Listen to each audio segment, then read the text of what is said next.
What's new, crew? If you're new, my name is Cassandra. Welcome to my channel if you're new. Today we're talking about picky eaters. I've noticed a ton of questions in my comments over the last couple of weeks talking about picky eaters, why my kids eat so well, just kind of do my kids get sick of eating the same thing all the time? And I figured I would just break some things down and talk to you guys about picky eaters and how we do snack and food rotations. I wanted to start off with my tips on how to prevent picky eaters or how to encourage picky eaters. So from the time my kids were able to eat table food, so around 6 months, I always gave them everything. I gave them broccoli, I gave them all sorts of vegetables, all sorts of fruits, whatever we ate, they ate. Obviously within safety reasons, you know what I mean? If they were able to eat it and I was able to get it in small enough chunks, I gave them. I'm a huge fan of the baby-led weaning thing. I didn't even realize that baby-led weaning was, there was a name for it until I was probably 3 kids in. I just give them what I cook.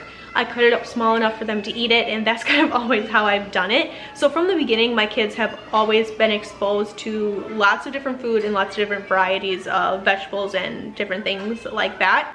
We never did what I'm gonna call negative food talk. So we never did, oh no, it's spinach, you probably won't like it. Oh no, it's green beans, you probably won't like it. We never did that. We always just gave our kids the food, and that was kind of it. If they didn't eat it, it wasn't that big of a deal, especially as they were small and just learning how to eat and developing palates and discovering foods and all of those things. But I think those 2 things really helped my kids prevent them from being picky eaters, is that I exposed them young, and I never was hey, here's this thing that you're probably not going to eat and you're probably not going to like, but here it is anyways. I never did that. As my kids started to get older and their palates started to develop a little bit more, I wanted to expose them to different things, more things that typically kids might not always like shrimp. About once or twice a year, we do a big seafood boil where we'll do crab legs and shrimp and mussels.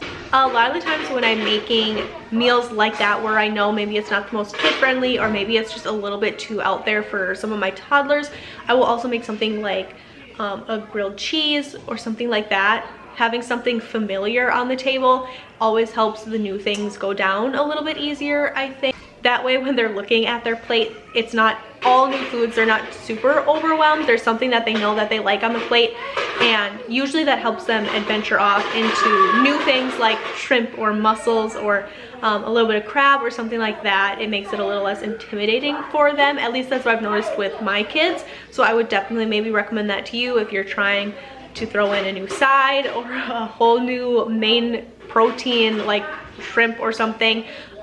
Having something familiar for them to be able to put on their plate really helps a lot. Another big thing that helped was preparing the same foods in different ways. So sometimes we'll steam vegetables, or sometimes we'll roast vegetables, sometimes we fry them. There's so many different things you can do with food.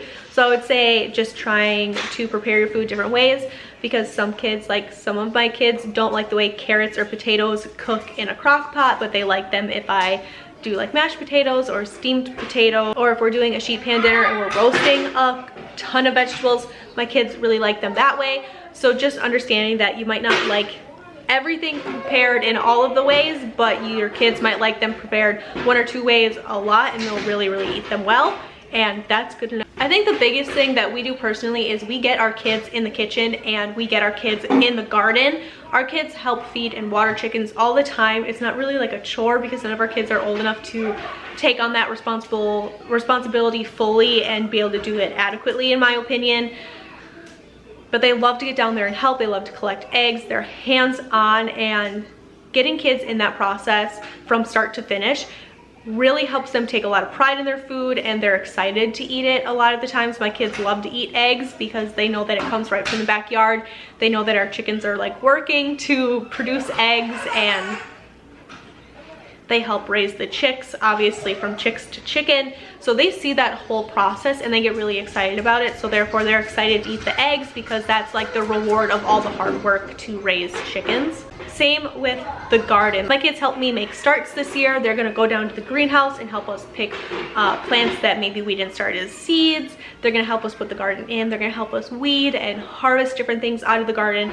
and that makes it much more exciting for them when they get to see it from start to finish, and they love just getting in and eating it.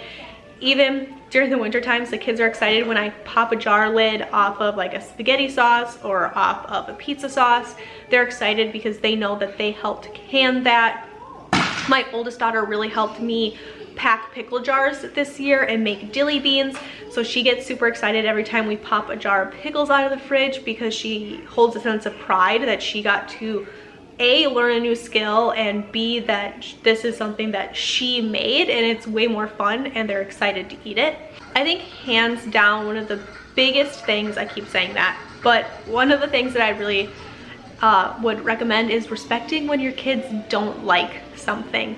I know, like, yes? I have a phone to do it.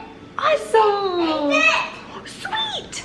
Not all kids are going to like every single item. We have foods that we don't like, so obviously kids are going to have things that they don't like.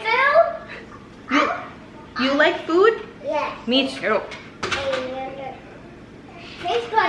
And if I know that they don't like something, I try to respect that and not put it on their plate and not force them to eat it, because my kids are good eaters. When they come to me and they're like, yeah, I don't want baked beans on my plate, I'm not going to eat them, don't give them to me, I'll respect that and I don't put it on their plate. If my kids have tried something a handful of times and every time they've come back with the same conclusion, they don't like it, they don't need it, they don't want it, I respect that. That's kind of all the tips I have for preventing picky eaters or helping picky eaters. I think just being really positive and encouraging when they are trying new things is the best way to go about it.